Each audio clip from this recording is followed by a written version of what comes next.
Hello friends, আজ আমি কালী পুজোর পরের দিন আমাদেরই এক রিলেটিভের বাড়িতে আমরা কালী পুজোর নিমন্ত্রণ ছিল, আমরা গিয়েছিলাম। এটা আমার বড় ননদের ছেলের মেয়ের শ্বশুর বাড়ি। তাদের গ্রামে খুব সুন্দর বড় করে পালা করে পুজো হয়, তাই সবাইকে ওরা নিমন্ত্রণ করেছিল। আমরা যথাসময়ে সকালবেলায় পরের দিন আমরা গিয়েছিলাম। কালী পুজোর দিন রাতে সবার সময় হয়নি, পরের দিন সকালে আমরা সবাই সেখানে উপস্থিত হয়েছিলাম। যাই হোক, ওখানে গিয়ে পরিবেশটা পুরো অন্যরকম লাগলো। গ্রামের নিজের বাড়ির পুজো, আমাদের এখানে ফুলঝোড়েই ওদের বাড়ি।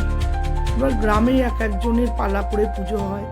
এবার এদের বাড়ি পুজো হয়েছে বলেই আমরা সবাই গিয়েছি।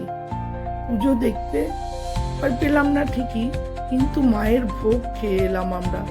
খুবই ভালো লাগলো।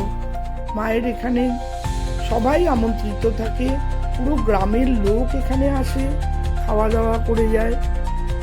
সারা রাত ধরে পুজো হয়, সারা রাত ধরে ভোগও বিতরণ হয় পুজোর পরে।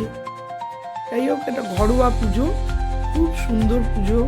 মায়ের মূর্তি দেখে আমার খুবই ভালো লাগলো। আপনারা এই মায়ের মূর্তি দর্শন করুন, নিশ্চয়ই ভালো লাগবে। এই মায়ের মূর্তি দেখে আমার একটা অন্যরকম ভালো অনুভূতি হলো।